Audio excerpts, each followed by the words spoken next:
It was it was launched as a joint initiative of GOOS and GEO Blue Planet at UNEP 2 in Lisbon. If you were with us, it was a fantastic event as well. IMDOS is rooted in the scientific momentum of Ocean Ops 19.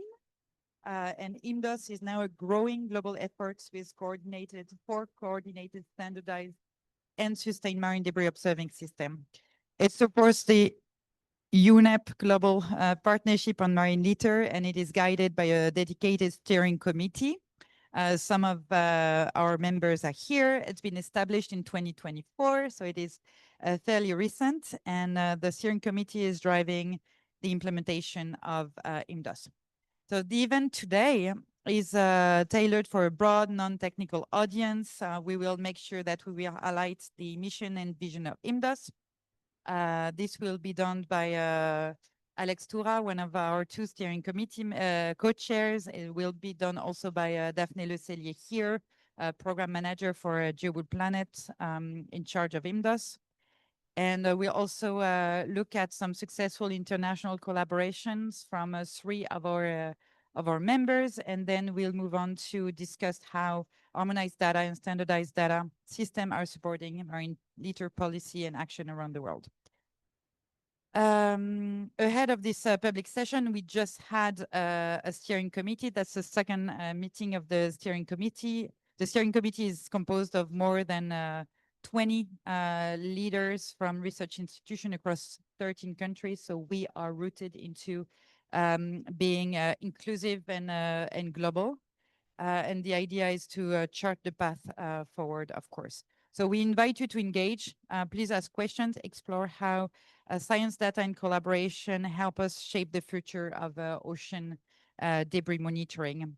After the end of the event, we'll welcome you to join for a cocktail dinner for those in person, of course, and those online, not so much. And this will be a chance to continue the conversation, to build new connections in a more informal setting. So without further ado, let's dive into how data can drive meaningful changes for the ocean. And the first speaker, I believe, will be Professor Alex Tura, co-chair of the steering committee of IMDOS. The floor is yours. You can just...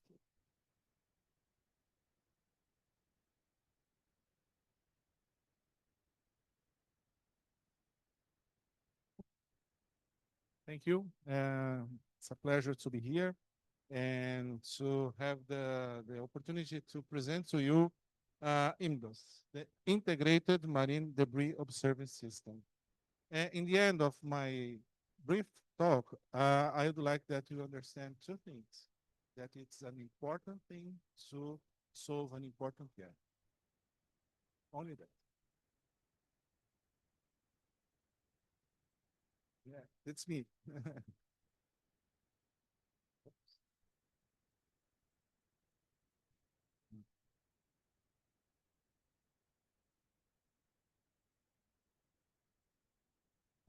Working again. Sometimes it works. Okay. IMDOS was idealized, was built into a scenario where we have a diversity of marine debris or marine debris, different types, different colors, different sizes, different polymers, and different pathways. So marine litter is a transboundary issue, considering rivers, considering currents, also considering the air. We are talking about something that doesn't recognize borders and moves all around. And so it's a multidimensional problem, full of complexities, full of peculiarities, and this brings challenges for monitoring, because we need to capture all this information. And then that's the background that where we started. Oops. I will learn how to do that. Okay. And then we have a lot of efforts being put in place since for more than 40, 50 years. And the point is that we have a lot of heterogeneity in the data that is out there. And this makes complications uh, to promote or to allow a broad understanding of the problem. So where are the hotspots? What are the trends through time? And then we need to have something that is comparable. That's the point. We need to have information collected in similar ways so that we can have a broad understanding of what's out there. So we need a unified data set that is comparable. That's the point. And then we need to integrate all the learning that we had in the past and the developments that we are doing now to incorporate all these possibilities like remote sensing, ROVs, drones, um, citizen science, including citizen science, and all the protocols that we use in the lab. We need to understand that and create a more harmonized and perhaps standardized way to put in place so that we can compare the data from places to places.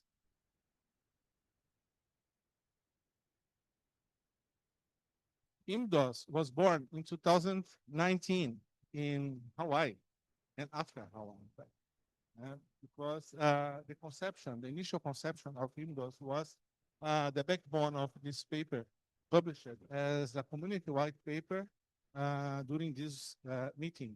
And it's really interesting because this meeting happens every 10 years. The next one will be in 2029 in Qingdao. And then it captures the maturation of the scientific community and of the methods we develop so that we can have we can share and advance in these methods in the recommendations. And then after launching or after being concepted, concepted, I don't know if this word exists in English, was idealized, yeah? uh, several organizations started to create the conditions so that IMDOS turned into reality. Then we had the GEO Blue Planet, the group of on Earth observations, and the Global Ocean Observation System, GOOS, that supported IMDOS in the early beginnings, and also a partnership with UNEP, the United Nations Environmental Program, uh, especially the Global Partnership on Marine Litter. It was originally called marine litter, but now on plastic pollution and marine litter after we started to discuss the treatment. Yeah? So the idea is to promote collaboration and promote the science we need for the monitoring and information we want. I can bring the mouse with me. Why not? No? And then the vision of IMDOS is to be a globally coordinated and sustained observing system of marine debris, addressing knowledge gaps and diverse stakeholders' needs, or stakeholder needs, with adequate data and information. So it should be global, it should be sustained a long time so that we track the information and understand the trends. And these needs, these demands data harmonization, what I was talking before, sustained observations, and what we are calling increase of technical readiness levels is the capacity to use the information to take decisions. So the products that are being created based on the data we have, like maps, like graphs, like uh, uh, matrices, matrices, so that we can have the information being understood by decision makers and then turn into action. The mission is provide coordination and guidance to lead the marine debris community in establishing a sustained global observing system and facilitating open access to data. So this means harmonized standards to make the comparable standardized data, including the logic of the pair. Pair is a way that we use to make data make, make data open or to sustain open science. The data should be findable. We need to find, to assess, to interoperate, and to reuse. That's the logic of pair.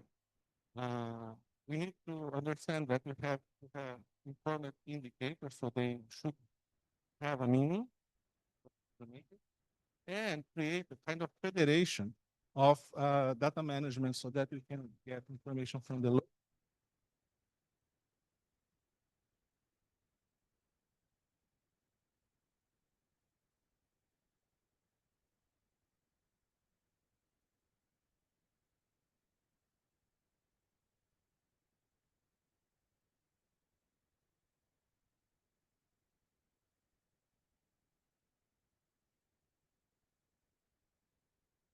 well, this nation of IMDOS and the process of co-design of what it is of the mission of the strategies did not reinvent the wheel.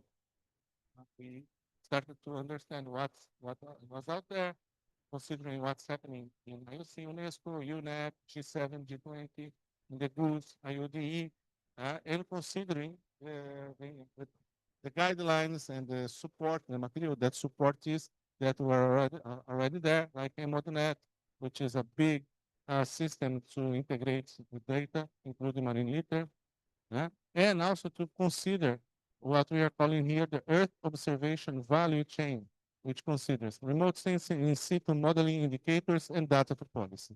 So data until the decision making can be taken.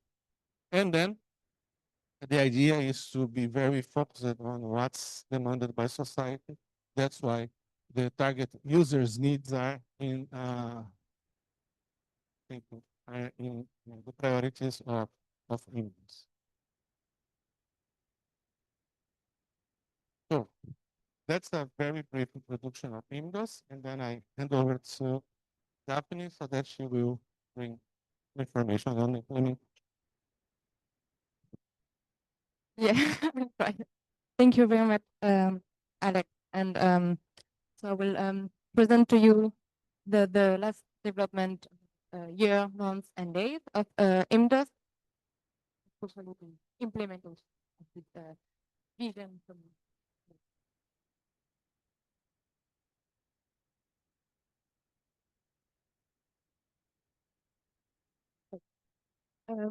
so last summer, between July and October, a call for participation was launched to the whole marine media community, and we had over 100 respondents, so we're really happy to have all these people interested to join IMDOS network. And what was really important for us and for IMDOS is to be diverse in terms of geographical regions and countries involved. We had over 33 countries represented in that call for participation.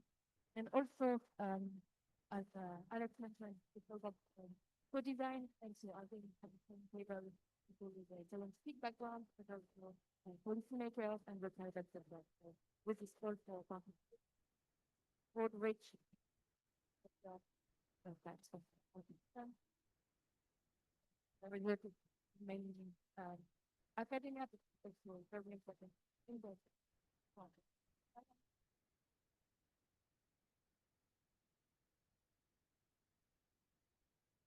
This civil society and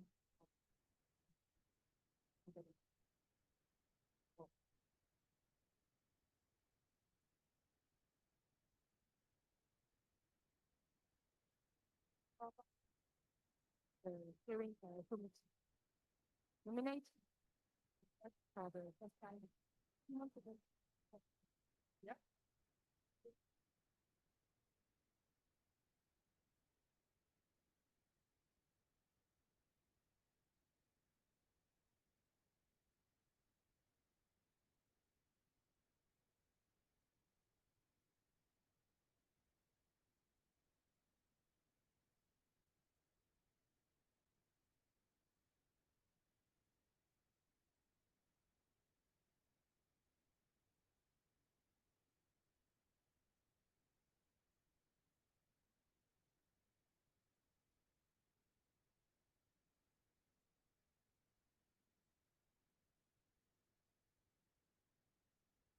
Oh, yeah.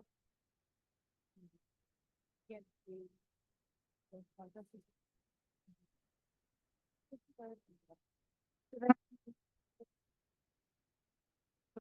Yes. Some people, UN.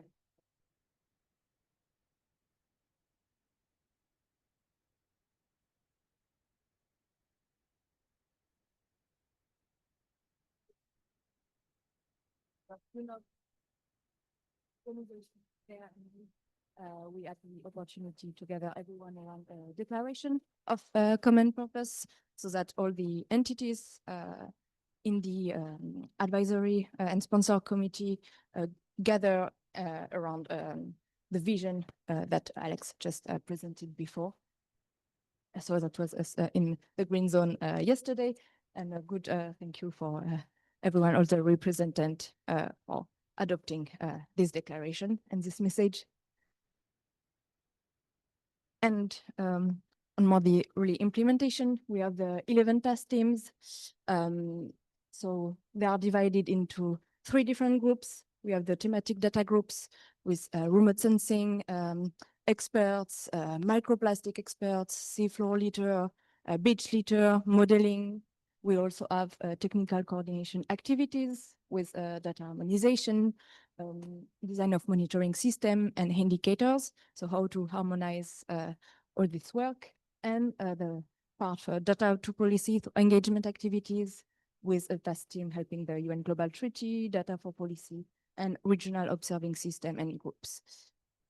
We could have come with many more task teams. Some were already suggested. We also thought about citizen science, technical innovation, and so on. But we wanted to start the implementation. So start with this 11 but there was still other aspect of plastics or marine litter to be handled or work on some specific. So maybe in the coming years, it can expand to more testing. But with this 11, it's already a very good start. And we cover a wide range of data collection to policy.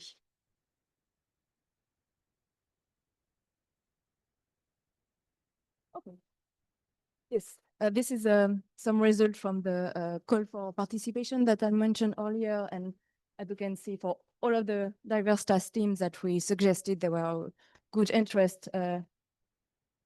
Mainly 30 people were interested in each topic. So there is a variety of plastic or marine litter scientists, and there is the goal with IMDOS is to cover all the different aspects, and people were really responsive for each area of the plastic problem, marine litter. So here just to mention and thanks all the co-chair of this task team, and again think that we want to include as many countries as possible. Also, we have ECOPS. It's important for us to include the younger generation in this task team co-chair. So very thanks to all and a good group of people.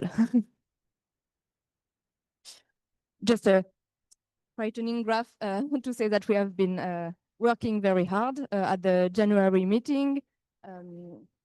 All of us gathered to think about implementing what will be the priority for the first year of implementation, the second year, and thinking about the future in 5 years. And so each task team knows its community and its own priority, but at the same time, IMDOS is there to make the link between the different task teams. As you can see, the different stickers, but also some arrows. And it was a huge collective brainstorming about this integrated marine debris observing system. And a lot of work ahead. And I think it's, yeah, oh. And lastly, the idea also with IMDOS is really to showcase what the community is doing, what the different groups of scientific or people working on marine litter is doing. So we try to attend or having our members attending different workshops and showcase information among the IMDOS network about all of this. And we will publish more and more news on our website on what's happening in the marine litter communities and bridging the different aspects of this complex problem. So stay tuned, and thank you very much.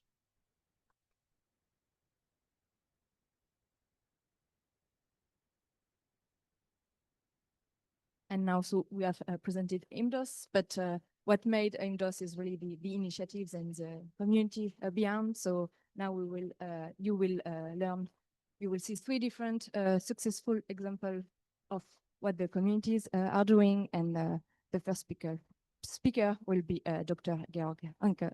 Please, you have the floor. Thank you, Daphne. Thanks to everybody. So this, I'm from the European Commission Joint Research Center. So we are the technical branch of the European Commission supporting our colleagues in Brussels. And this presentation is also with my head of unit of the Ocean and Water Unit at the JRC. Basically, this is more a pledge than a presentation. Oops. So the background, I think you all know it. So it's really just a quick run through. So basically, it's clear that policy development and implementation requires scientific evidence. There's need for fit for purpose data.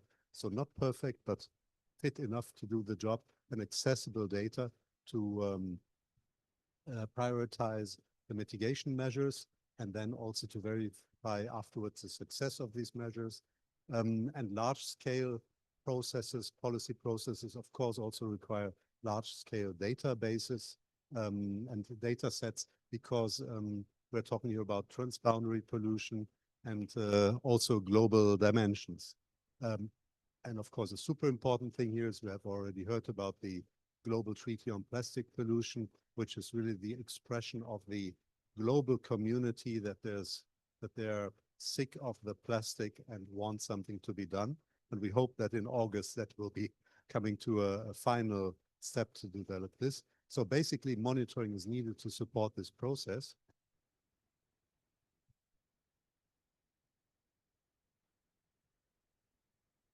Okay, and there are different types of monitoring. I think here mostly are marine people and maybe more ship-going people also. But it's not everywhere. There's not everywhere the same understanding on what monitoring is, because in the INC process, there's on the one hand, of course, super important, the monitoring of socioeconomic parameters, production volumes, waste generation, recycling rates, and of course, talking about upstream measures. And that's what the INC and the Plastic Treaty will be mostly about. That's super important. Then, if you talk to lawyers, they will have a slightly different view in the sense that for them, monitoring very often is the policy implementation. So has this or that been done, transformed from a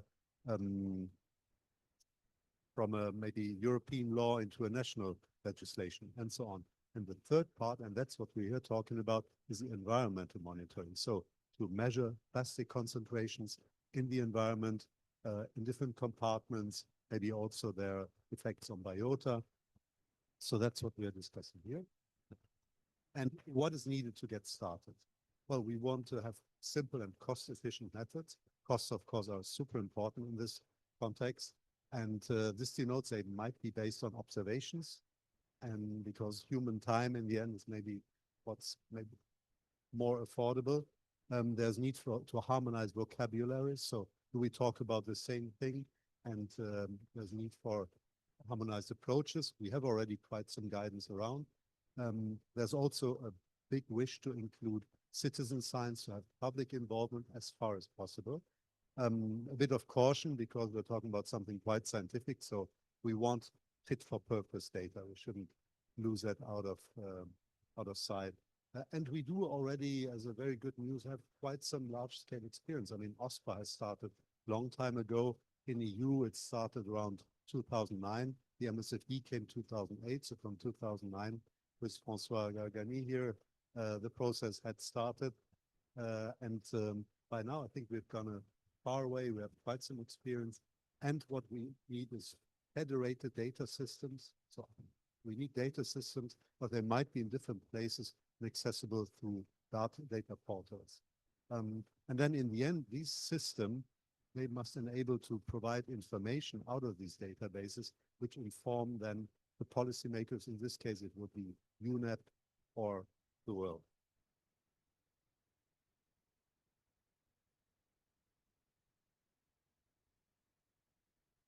So where are we with this? And here comes my opinion, and not everybody is sharing this, I know. I think that in development of an environmental monitoring system can start. We have experience from more than 20 years here and there, and mitigation activities are available. I would even say the longer the wait, the more difficult it will be, because more and more people will be really innovative in producing their own particular method to use this and that, and the going will be more tough in future. And I'd like to mention here, as we are at the UNOC 3, that the European Union has now made a voluntary commitment to support the development of such a global monitoring system. So that's in the frame of the international of the Ocean Pact. So there's also activities which go beyond Europe, and I think that's something where everybody should profit from. And so we have some methods which are ready. So if we want to start, this would be a proposal, but it's also something which is around since a while. So it's not something I've made up. I think there's some logic in coming to this. So it's a coastline macro litter, quite simple, but we will look in this in a second. Floating macro litter, we need to include the rivers because we have at UN level 193 countries and 44 are landlocked, and they still contribute downstream in the very sense of the word by emitting plastic. We have the seafloor, which is super important. It's a bit out of sight, but it shouldn't be out of mind. And we have micro litter. There's a lot of discussion on the micro litter.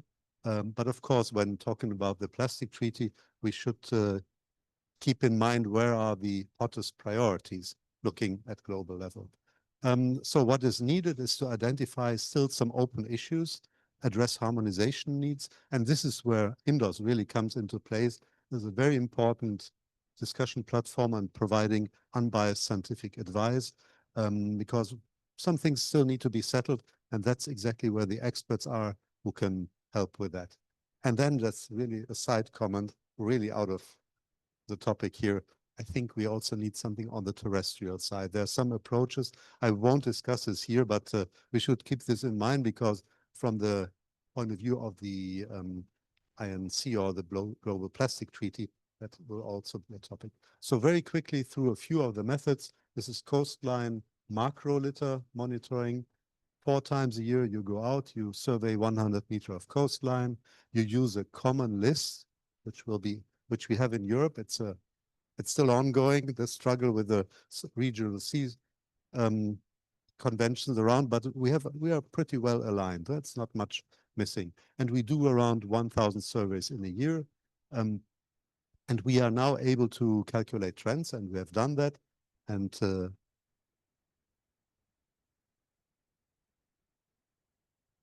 these are the results. I mean, no need now to go into detail, but at U scale, if we look from 2015 to 2021, we find minus 29% of macro litter on the European beaches.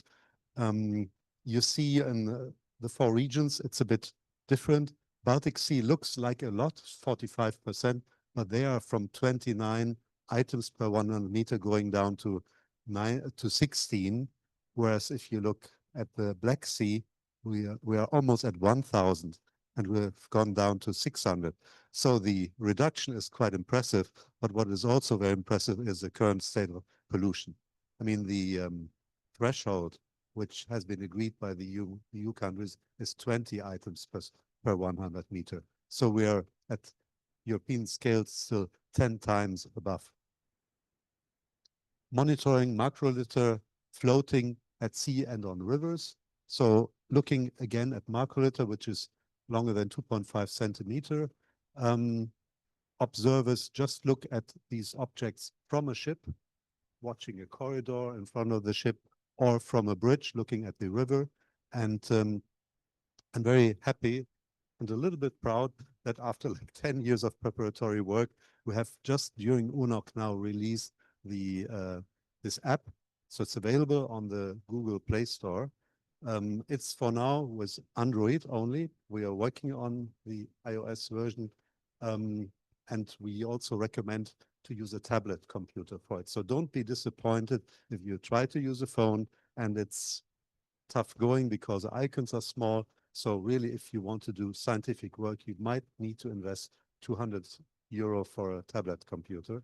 But then it's possible for authorities, for institutes, even in future for citizens.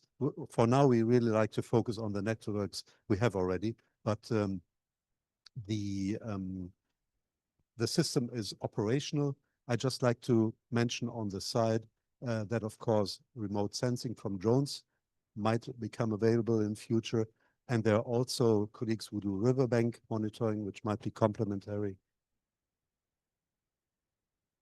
And then talking about seafloor macro litter, it is cost efficient when based on already existing images or videos. There's a lot of surveys, there are a lot of surveys which are being done for biodiversity assessment purposes or by industry for other purposes. And there's also their efforts to use scuba diving. So in principle, it is possible. And we have an expert group with some colleagues are here with François Gargani, Ifremer with Dao Ji Li from the Shanghai Eastern Normal University.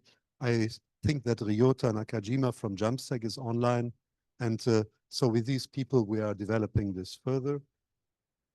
And floating microliter at sea, I think it's a very nice example because there this job of making it global has already been done by the Japanese colleagues with the Aomi system. So it's basically collecting all the data from microliter collected by manta trawl. And there are still different data sets, but they have come together now. The system is up and running. I invite you to have a look at the website there, and you can see how it looks like. So next steps. So to trigger the development process, I've been talking to a lot of people these days. We got a lot of positive momentum. And I think countries in principle are ready to buy into something like that. I personally believe it's important to detach it a little bit from the INC plastic treaty in the sense it will take a long time until that with all its institutions and committees and whatever will happen will come into place, but the data are needed the sooner the better. Ideally, we would have had the data to discuss the plastic treaty and not afterwards. So there is some urgency. IMDOS is here to provide the advice, and we hope that IMDOS can be established in a more solid and institutionalized form to do this.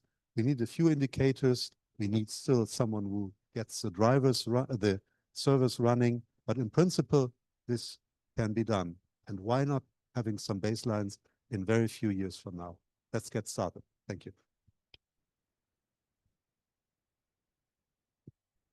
Thank you very much. Thank you, Georg. And so we will have 3 different presentations and a discussion time at the end. So please keep your question to Georg and everyone for the end. And I will call the next speaker, which is Alex again, and Victoria Switch. The floor is yours.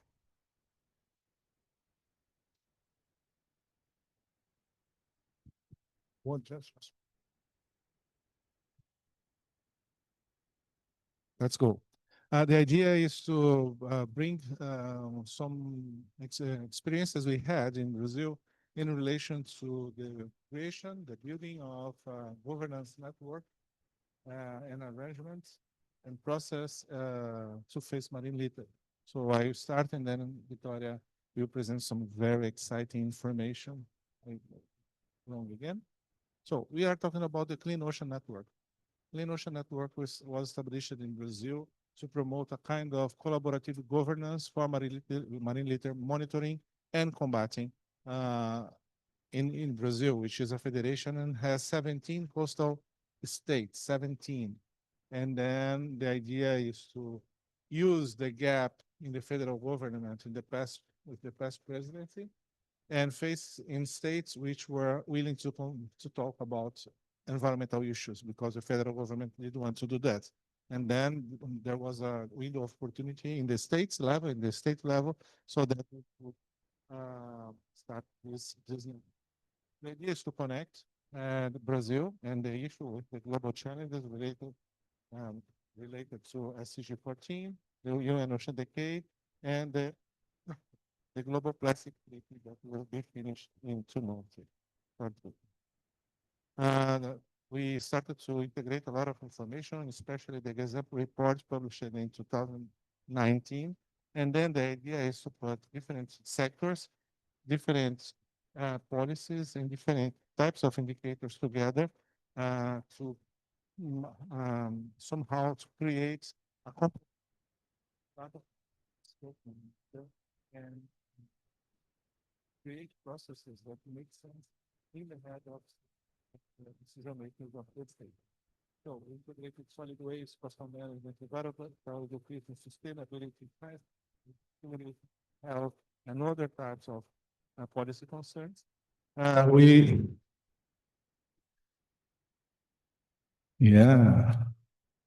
We are preparing for the music outside. Alan will give us snapshots of, no, not yet.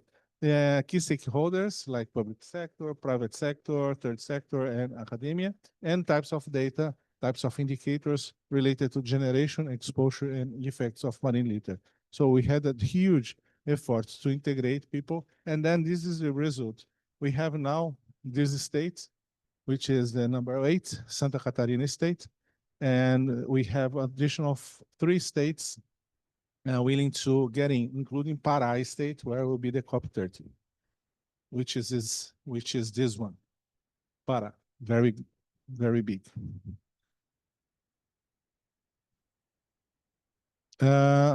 We did some efforts related to capacity building. It's online course and that we offered openly, and we had people from these states, but from other states. We somehow seeded the Clean Ocean Network so that we may have people trained and demanding it in the other states. And this helped us to start the process in these states I mentioned to you. And in São Paulo state, it's strange to speak and listen myself at the same time, but I will try. This state, São Paulo state, we produced a monitoring and assessing plan so that the state committed, really committed to start to produce what Georg said, to start to produce indicators considering the guidelines that we already available. So this is the advance.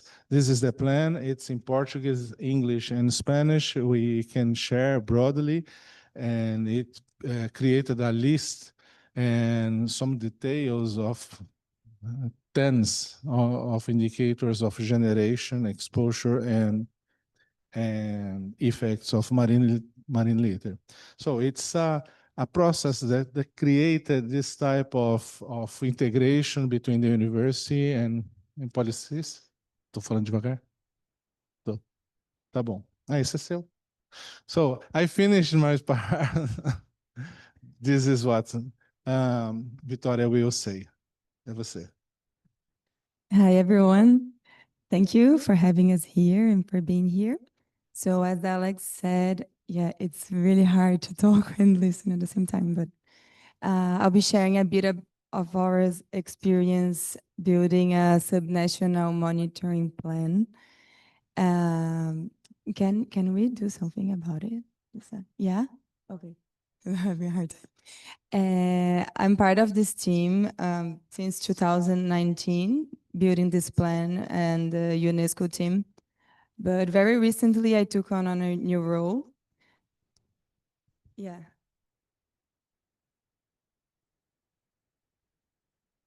Wait a little bit. Okay, perfect. But then,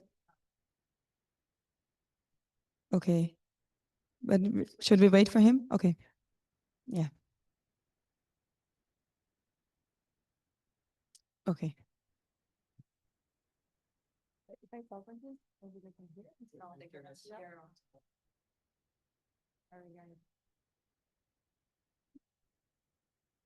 In the meantime, you can take pictures. For the report. Should we try? No. Is it still echoing? No. It's better? Yeah. Okay. So since a month ago, I just joined this state. No, it's the same, right? Joined the state government, and one of my responsibilities is to implement this plan. So I'm very happy to discuss that with you today, the way that we can go forward. I'm gonna just wait a little bit because is it uncomfortable for you as well, or just for me? For you as well? Okay. Yeah. Put the mic down. Online, the sound is good. The only problem is Maybe if they can hear as well? no, Not at all. you need to speak with the mic. I'd like to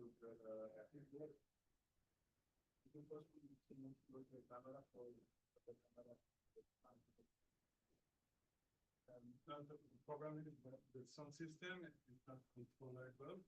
I cannot go down the sound on the speakers. There's no remote, nothing. Yeah, but it's not the mic problem, it's a speaker problem. So I can change the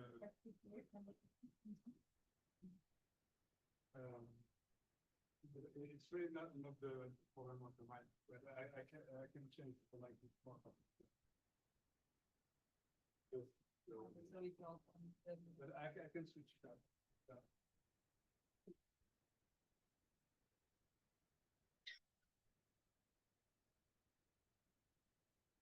Alô? Sorry. Yeah, it's better now. A little bit. Both are working. Okay. So this is to give a bit of context. But instead of going into detail, the main thing to share here is that our number one strategy, our first step in our strategy is to build a political momentum with the government, that they really understand the importance of building a monitoring plan. And the second step, building a combat plan. So we first need to understand the problem and then taking action, and having a baseline, having a monitoring program to track the success of actions. So we do that with building an agreement between science and policy. This is the main instrument that works for us. Back in 2019, we needed a lot of advocacy for that, but happily right now, the political momentum is already set because of the Ocean Decade, the UN Treaty, and the understanding that national and subnational governments need to take action in the local level, right? So, sorry. Our plan has 14 monitoring indicators that were based on GESAMP guidelines, the group of experts on marine protection aspects. And they include indicators for the generation of litter from different polluting activities, indicators for the exposure of litter in the different marine compartments, and also indicators for the impact of litter on the different policy concerns, as was shown here, also guided by GESAMP. And since we're here to talk about stakeholder engagement, I'm going to focus on this perspective and reflect on why and how is stakeholder engagement relevant to monitoring plans, marine litter monitoring plans and programs? As we know that marine litter comes from different sources, we also need a diverse source of information. And many stakeholders, which work with marine litter, they have the potential to produce data, but they're not currently doing so. So engagement can improve data coverage and data quality, and also improving and enhancing legitimacy and ownership and transparency to these processes. And I'm going to share 3 key messages that we learned throughout this process. First is that understanding that the generation of marine litter information demands a multi-sectoral approach that involves all the policy concerns that Gazam brings in Report 99, from tourism to food safety, human health, shipping, fishing, animal welfare, and biodiversity. And we found it very useful to consult and involve the policymakers that are related to this issue to understand who are the right stakeholders to be involved in the process. And we also did a snowballing, which is contacting each stakeholder and asking who else, which other stakeholder should be involved in the process as well. So as a result here, to share our example, we identified 400 stakeholders and prioritized 100 of them based on the criteria of producing the data we needed to feed the indicators in the plan. So those stakeholders, they joined the 5 workshops that we organized to collectively build this plan. And we're divided into these different sectors, from public to private sector, NGOs, and academic sector. And the second lesson is that we also have to understand what is at stake for each stakeholder and what are they bringing to the process. So we did this exercise and understood that we need stakeholders who have technical influence, who have political influence, audience influence, and financial power, let's say. And the interest power analysis supported us in identifying who are these relevant actors to bring these types of influence to the process and make it more successful in the end. So we plot the stakeholders into this matrix and understood the best engagement strategies to deal with each of them. And we also thought of something that could systematize all these results. Starting from here, we need multi-sectoral stakeholders to produce data. So they would have technical power and be guided by this guidance, which is still under construction, and IMDOS is working on that. We also need stakeholders who will coordinate these information flows, and it is very desirable that these actors have political power or government actors to coordinate all the flows and the monitoring itself, which also need to be harmonized and analyzed. So here, the cooperation with science is very important, and also to feed on the same guidance. So technical influence is still here relevant. Coordinating data also has to be linked with the storage of data so that monitoring can survive over time. And for that, we need financial power to keep these structures alive. Coming from the coordination, the stakeholders need to be connected to political actors, which can transform information into policy, into action, and also audience power to share this data and disclosure the information results with the general public. Is it okay? Can you listen well or still? Yeah. Okay, so last message, but not least, is the implementation challenges that we faced and are still facing somehow. We realize how important and challenging it is to build a solid foundation that can survive the instability of the political settings and the financial limitation for both data storage and for a technical team that can analyze and work with this data. And this can hinder the process unavoidably. And maybe the main thing that we got out of this process was that we came to realize how much easier our life would be if we focused on one or a few indicators instead of 40 indicators, because harmonizing them is the biggest challenge. And we did many harmonization sessions and workshops with stakeholders. And the biggest question was always, which guidance should we follow? Because there are many guidance for data and methods out there. And this is still being centralized. And this is the main mission also of IMDOS. So it's very good that we are in this stage right now. And this is the last and maybe most important point, because since we know that harmonization demands a lot of effort and a lot of work, we need the security to know that this data, this local data, statewide data, will feed into national and global data sets, right? So we weren't so secure of that because the information is very diffuse, and it's the main thing that we need to establish right now is to move on. And the Brazilian stakeholder network is ready to collaborate, both in the state of São Paulo, but also in other states, as Alex shown, and in the national level as well, with this strategy that the Ministry of the Environment is also finalizing right now. And here is the QR code for the monitoring plan. It's in English if you want to have a look of all the 40 indicators and also the stakeholder engagement process, which is described here. And that's it. Thank you very much for listening twice.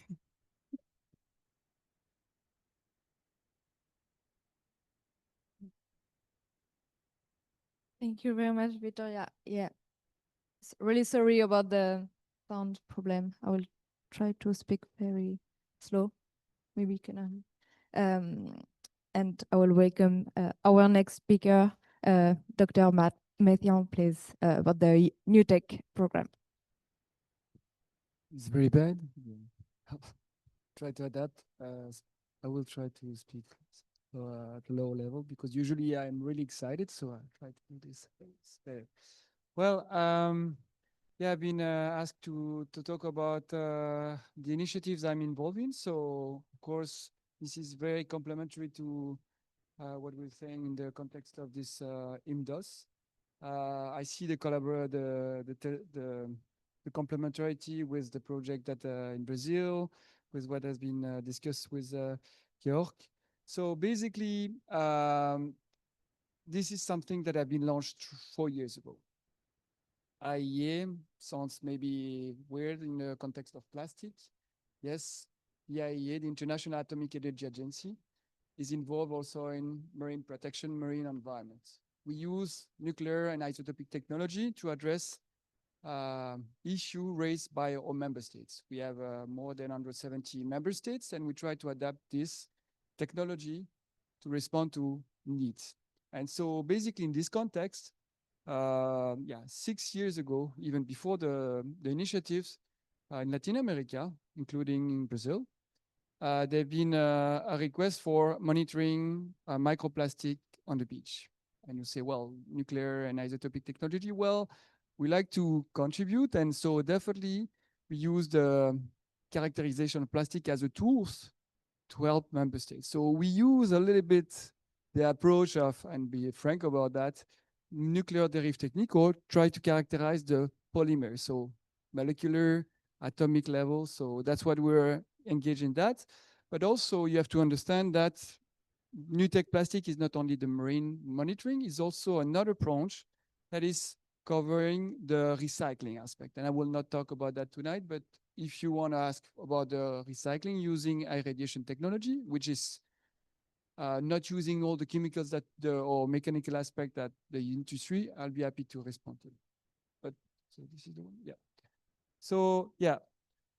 So we came up, and I will not go into details, but maybe some people are not familiar with the issue. So this is the initiatives only deal with, for now, on microplastic. So definitely complementary to the macroplastic that we are talking about. And this is also in connection with some other members of IMDOS.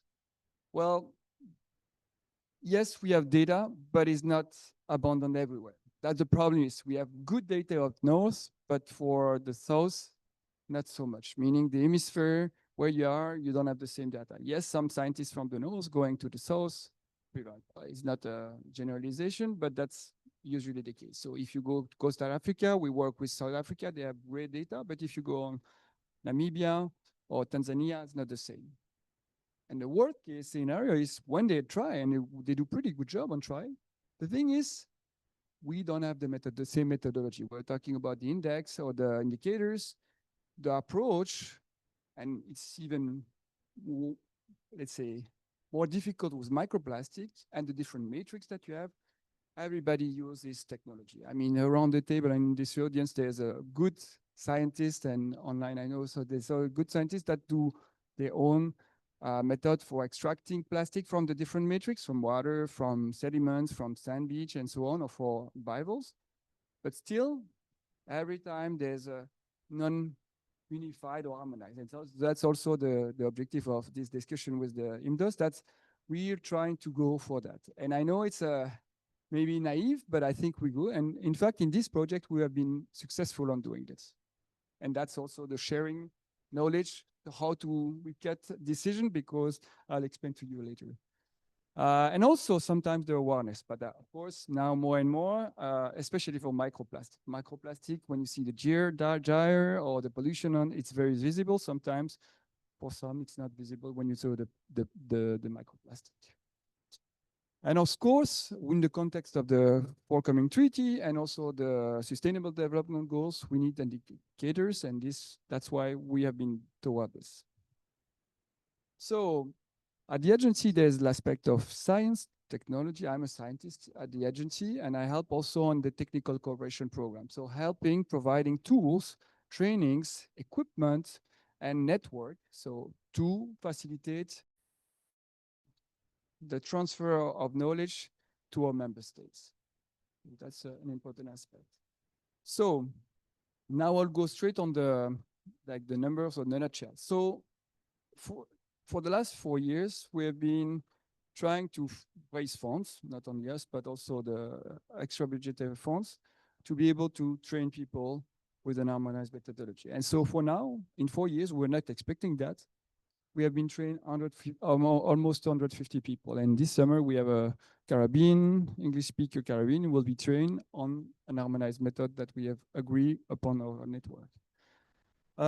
State of the technology, yes, we deliver equipment. So when we talk about microplastic, and maybe you know, we are ranging, it seems small, but it's a very large, small item. So basically, microplastic is from 5 millimeter diameter down to, depends of the specialist, again, scientist, but down to 1 micro. And so it's a wide range. And so for now, the capacity building effort have been focusing down to 300 macro. This is what we feel, and that's been the community, that is feasible, but also related to the indicator of SDGs, 14.1 indicator. And so right now, this technology, it's an ATR, it's an infrared technology.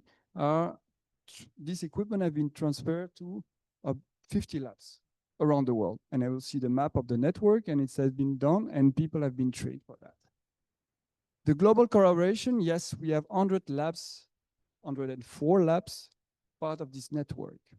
This is not only from developing country, we also collaborate with scientists that have more advanced to help, and this created this network of transfer of knowledge, transfer of technology. And let's come to the harmonized protocols. So our development was to bring, first of all, the general knowledge from advanced scientists about some protocols.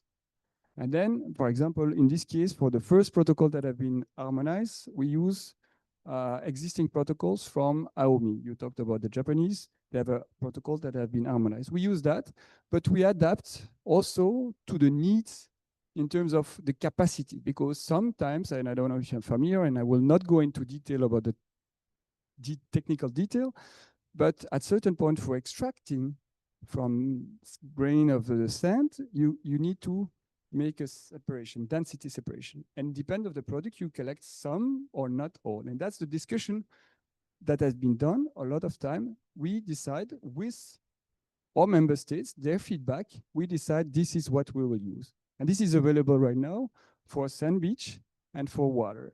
For large particles, let's say we call it elephant microplastic, which is between 5 millimeter and 300 micron. And in future, there will be more. Thanks also to IMDOS and the experts that have been around, and also other experts. So we'll go down to hopefully 20 micron at certain point, different matrix, and so on. So this is a process, ongoing process. Okay. Capacity building is happening on the field. So in July will be a training in Jamaica with 10 countries from the English speaker Caribbean, but also in our labs. So our labs, we are next door, it's in Monaco. And then we train people with a lab that is well equipped and well deserved, and we can go on the field also to train them. So this is something happening. And also welcome some fellow from different countries in our labs, or we place them in the region where the labs is fully equipped for doing this training. So this is 3 approach that we do. Yeah, so this is a map. We talked about that earlier with Alex. We have a point in Brazil, but in future, there will be more points, right? And that's also the strategy, because as you say, the numbers, so 104 labs, but 99 countries for now. So the idea is that at the national level, there might be hub. And this is really important going to in the direction that the talk previously. So for example, in Argentina, we have 3 labs, in fact. We have one in Buenos Aires, and we have a station also in Antarctica. For Galapagos also, we have a lab in Galapagos, but also on coastal countries. So this is also something that we try to do, but in the future, the objective, objectively, we were trying to do by this year, we're trying to reach 60 countries. Now we are 99, and we hope definitely to bring more into the table. But new tech is not only about capacity building, it's also about development technology. And this is with our member state, but also with collaborators. I was talking with our colleagues of CNR Italy earlier, that we want to push also the science. Because the problem is, our objective is to bring a mature technology to our member states. And so before that, we need to test it, either by the knowledge of our expert or in-house. So we have, for the IEA is part of the UN system, and basically it's unique, the only lab addressing research into the system. So that's also the value. So I've been trained when I was 20 years old during my master in this lab, travel around, and now I'm transferring the knowledge to fellows or students. We developed the protocol. So for the last 5 years, we have developed a platform for plastic that is amazing. I hope you have the chance to visit, and be happy to help you and to guide you there. But this lab is amazing because we want to make sure that what we transfer as technology is ready. We test different equipment, and some experts are coming, people that are really expert in this specific technology, so in micro Raman, in different stuff. And so this is something that we have available for the member state. But basically, we use it, but it's not ours, it's the people that can use it. And this is also something that I used to do. This is a picture from a study done in Plymouth. This is plastic that are specific. They are radioplastic. So it's like when you go to the doctor and you want to have an imaging of your body to see if you're in good shape or not. This is something that we can do also with the technology. So this is come out for the nuclear. And we also produce data and results, and this is something I can share with you. Again, no. So next step, getting more people, more labs, more collaborators, more advanced collaborators, having a big picture and provide let's say, feedback to IMDOS community. I think that would be also good. Also collaborating with this. Develop science with smaller plastic with impact to humans. That's also something that we'd like to do at certain point, either as possible, as much as possible, especially with a smaller plastic. Now we are already testing some specific plastic that are nano. So this is not for capacity building, but we are working on that. And we published last week a paper on that. We want to also contribute to a member state when the treaty will come out. It's not ready. Hopefully it will be in December, but at least with IMDOS, also through a member, we want to facilitate that. The idea is that as soon as they have to report, it's not going to be us that will report, it's going to be them. So they will be able to report by themselves to the different platform, either the plastic treaty, either the SDG 14, either to their policymaker. And so for that, we just launched recently a really interesting aspect, which is a database. We'll say again, and that's been here that, again, a database, there's so much database. Well, in this case, what is interesting is that this effort is not for us. It's first of all, it's a repository. So every country will be able to report the data for their, so it's a safeguard for the data. Then in structuring, and some people were here in the room, it's also connecting to the other database. So for example, SDGs, UN stats, we consulted with them to see how this could be fitting. And so this is, you have the idea of getting the data, but also interconnecting with the MONET for EU, for NOAA, for IOMI, which is a great initiative. But this data will be labeled by the country, by the people that really contribute to that. That's really important. And this is the first level. So for now, we just, it's not launched, it will be in November, but this is just for sharing. This is the reporting. And for now, we have for sand, beach sand plastic, also by between 5 and 300 micro, we develop this opportunity for having a reporting data sheet that is convenient for them when they go into lab and so on. So it's very consultative from the people from the database, but also from the user. Is it convenient? And we develop at a certain point, maybe there will be also the same way that there's a phone, there will be maybe a online data sheet, so it will be easier for that. But then you can go for the number of plastic and all the metadatabase that other database can use. So this is very convenient and in development. So that's it. Sorry, it's very not convenient. Very stressful for that, but I'll be happy to respond to any question afterward, and thank you very much.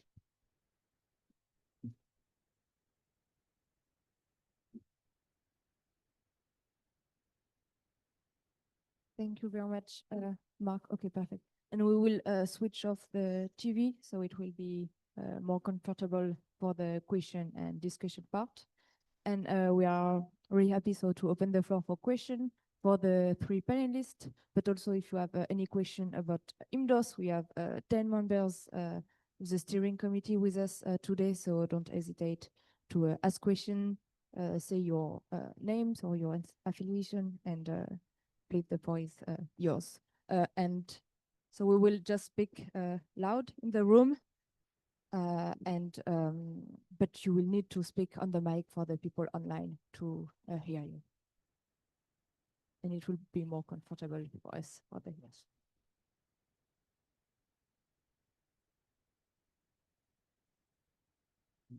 Thank you very much. My name is Anthony Akpan. I'm from Nigeria.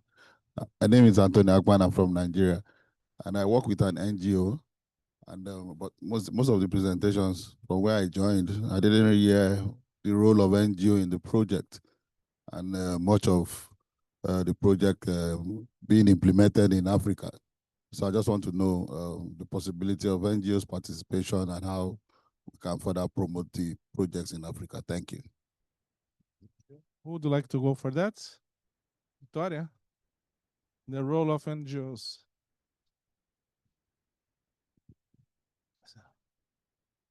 It's general. Yeah? Okay.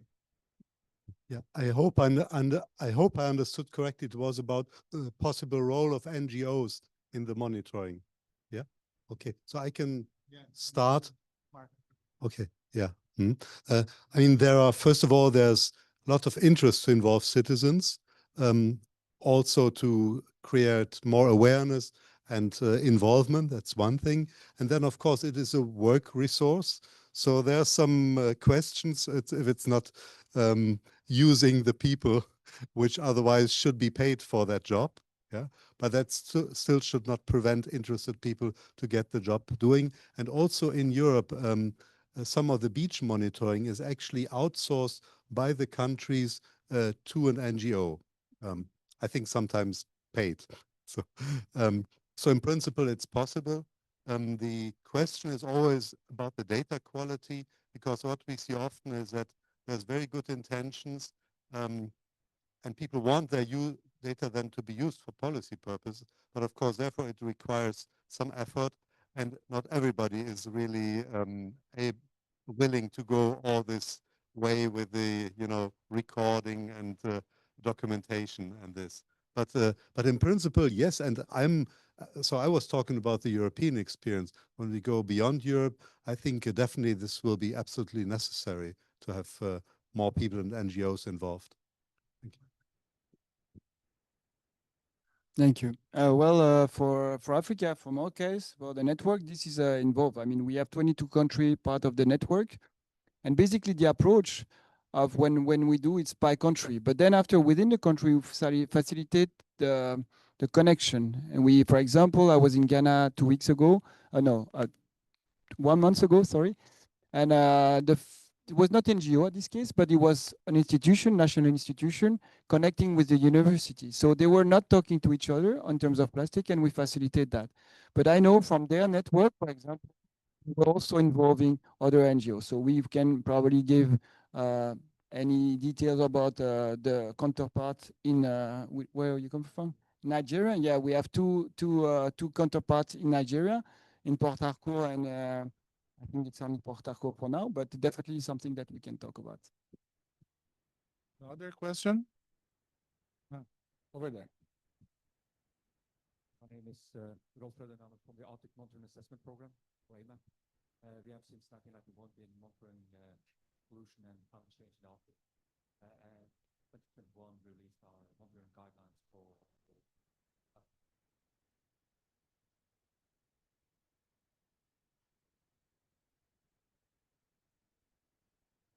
hopefully we'll launch our report on defense heading into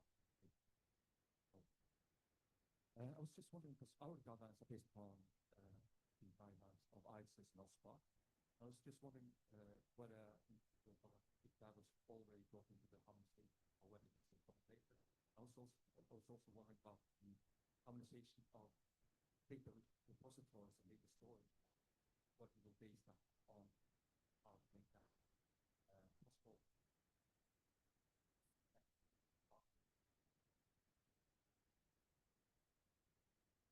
Who would like to go? Who? Yeah, again. Sorry, again, me. Nice also to have Aim up here, and nice to talk later more. So yes, first from the European scale, we have been looking into all the guidance around, and always the honor to OSPA, because that's where it started. But then, of course, many more people and also other regional sea conventions were involved. So our aim within the Marine Strategy Framework Directive was always to do something with the regions around, because we're in the Mediterranean, in the Baltic, in the North Sea, we're in the Black Sea, we're in shared basins. So some of the countries involved are not European. So this is, and still the monitoring should be aligned. I think we have achieved quite a bit. There are always bits and pieces which are not perfect, but I also, it's now going global, we see that from this, let's say, purely scientific experience in the beginning of development, it has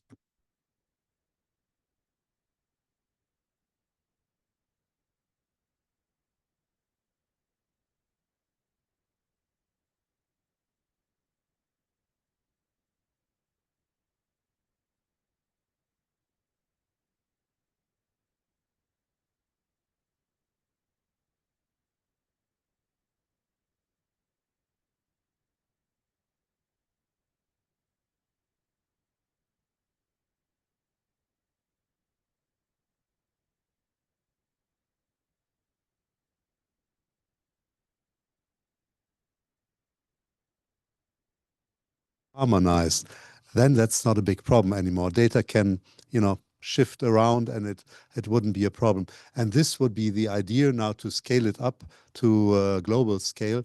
And the Japanese colleagues have made a great job in doing exactly that. Yeah. So what would be needed, and this is why I'm sorry, I'm so positive, so naive. Well, I think it's I think it's possible. I mean, we ingest now every year, I think I said it already, around 1,000 surveys. So we need a similar structure, bigger, which is able to digest 10,000 surveys. But if the surveys, the templates are harmonized, it's just an IT thing. So I hope that answers a bit. Yeah, and your initiative shows us that we have a lot of things being done out there that need to be to converge and tell the same story, or tell similar stories, or talk to each other so that we can understand and see the big picture. So thank you for sharing.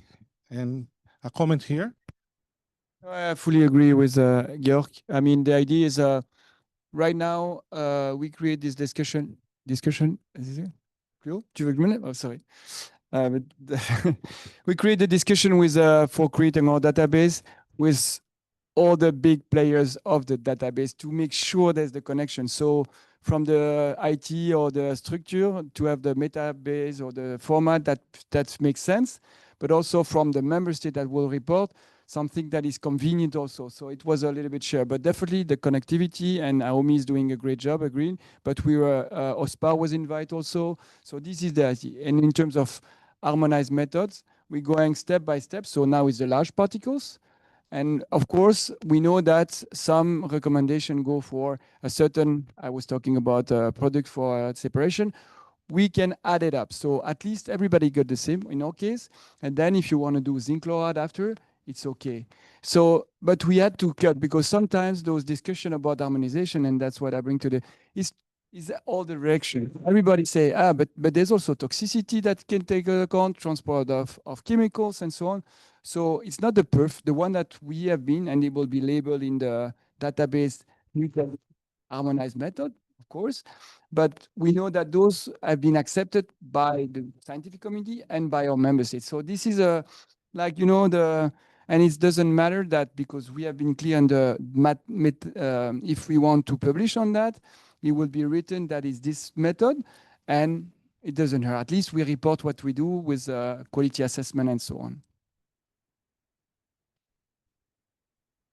Daphne, do you have any other intervention, contribution?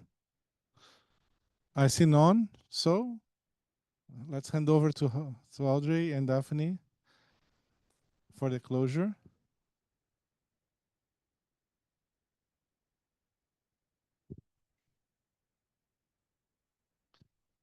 I think we are right on time, so perfect. Did you realize that it's working now? Yeah, so we can stay for more 1 hour and a half or repeat everything that we said. We have a lot of wine. Exactly.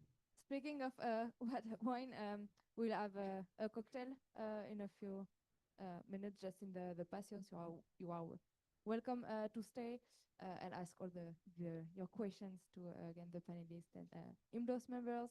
Thank you very much for coming and bearing with us with the sound system, and we are really happy to collaborate.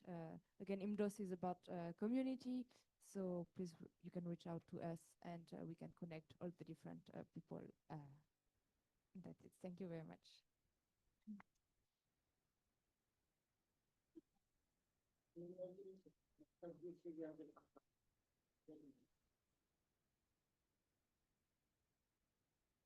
Hello.